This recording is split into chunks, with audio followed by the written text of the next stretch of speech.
Welcome back to another explainer. I am, no joke, so incredibly excited to dive into today's topic with you. We're taking a magnifying glass to the Myers-Briggs Type Indicator, and specifically, we're zooming in on its absolute rarest personality type, the INFJ. Now look, psychology and personality typing, they can easily get bogged down in some seriously heavy academic jargon. But our goal today, we're going to explain this in detail using simple, everyday words. We're going to break down exactly what makes this incredibly rare personality tick. Let's get into it. A walking contradiction. Just imagine someone who is, at their very core, this quiet, gentle dreamer, right? But then, simultaneously, they possess this absolute iron will and the relentless drive to actually make their grand visions a reality. Sounds a bit like a paradox, doesn't it? Well, that paradox is pretty much the daily reality for the INFJ. So, here's our roadmap for today. We're going to cover the rarest personality type, decode the 4 letters, unpack 4 core INFJ traits, weigh their strengths against their weaknesses, and finally, reveal their secret superpower.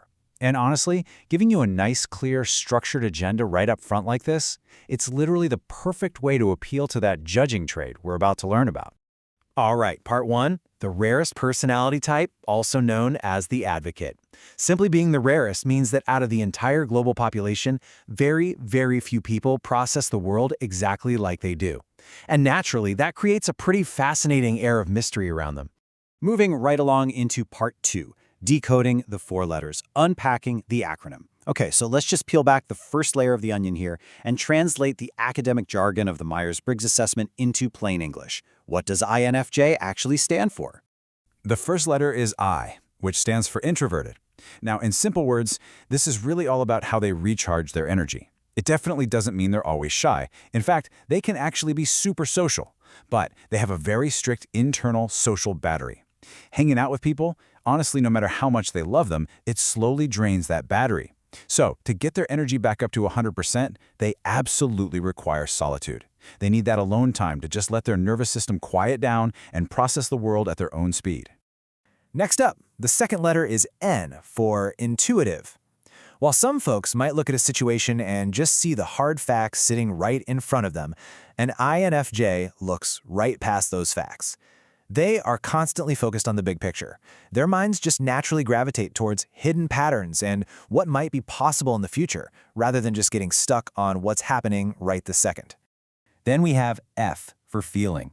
When it's time to actually make a choice, an INFJ isn't just crunching data or, relying strictly on cold, hard logic. Not at all. Their decisions are heavily driven by their personal values, a really deep sense of empathy, and this unshakable moral compass. They're pretty much always asking themselves, okay, but how is this decision going to realistically affect the people around me? Finally, the last letter, J for judging. Now, don't let the word fool you, okay? It doesn't mean they're out there being judgmental. It simply means they have a massive preference for structure and planning. An INFJ loves having a solid roadmap for their life. They are definitely, absolutely not the type of people who enjoy just winging it or leaving major life events up to chance. No way. All right, Section 3, 4 core INFJ traits, the daily reality. So, what actually happens when we take these 4 theoretical letters and mash them together into everyday, real-world behaviors? Let's take a look. Trait number 1 is the social introvert. Because of that feeling trait we just talked about, they genuinely care about people. They are warmly engaging, they're fantastic listeners, and honestly, they're frequently mistaken for total extroverts. But remember that social battery? The second it hits 0, they will suddenly and completely pull a disappearing act into their cave to recharge. And yeah, this usually leaves their friends completely bewildered, wondering where on earth they just went. And that brilliantly sets up our second trait, deep empathy, or what's often called the sponge effect. An INFJ doesn't just look at you and clinically register, oh, they're sad. It's so much deeper than that.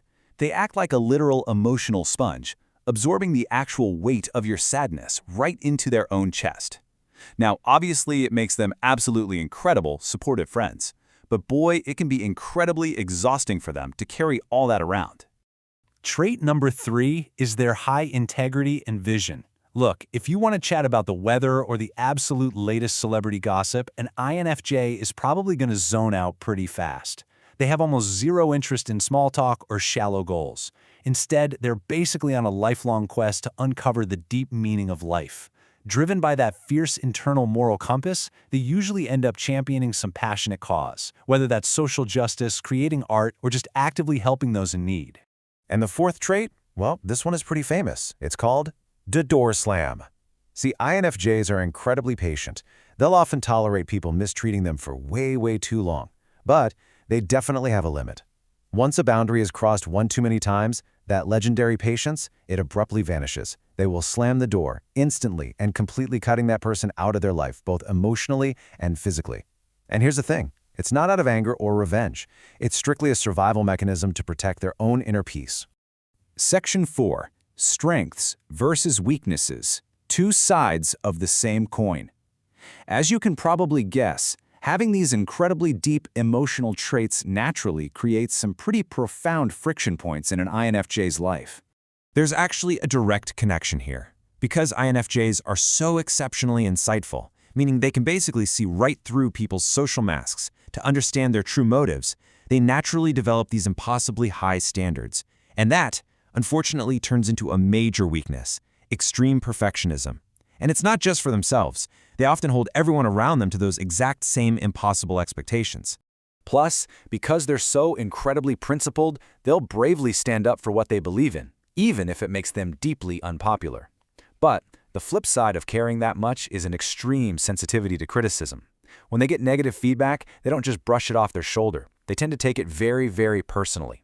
It hits them hard. Finally, let's talk about their altruism. They genuinely, truly want to make the world a better place. But, and here is the crucial point, because they act as that emotional sponge we talked about, constantly absorbing the heavy stress of the world to help other people, they frequently just burn out. In all that rushing around to care for everyone else, they completely forget to take care of their own basic needs. This brings us to Section 5, the secret INFJ superpower, unveiling Ni. Now we're going to zoom all the way into the very core of the onion. We're going to reveal the hidden engine that is literally powering every single thing we've talked about so far. This secret engine is called Ni, which stands for Introverted Intuition. Now, keeping to our promise of using simple, everyday words today, I want you to just think of Ni as a giant, highly advanced puzzle solver. And this puzzle solver is running quietly in the background of their brain 24/7.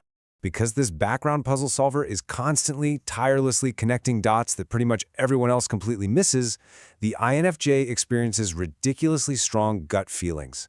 They'll often just know exactly how a situation is going to turn out, and the crazy part, even if they can't explicitly explain the logic to anyone else, they just know it. It's almost uncanny. And I think this brings us perfectly back to the beautiful contradiction of the INFJ, summarized brilliantly in this quote right here. An INFJ is a visionary with a heart of gold and a plan of action. They're this incredibly rare breed of person who will eagerly stay up with you until 3 a.m. discussing the vast, deep mysteries of the universe, but you better believe they will have a color-coded, perfectly structured to-do list ready to go by the very next morning. It's the best of both worlds, really. So I want to leave you with a question to ponder today.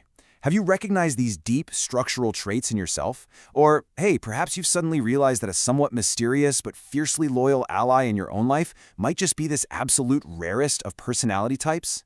I challenge you, audit your own social battery this week and try to observe these traits in the real world. You might be surprised by what you find. Thanks so much for exploring this with me on today's Explainer, and I'll catch you in the next one.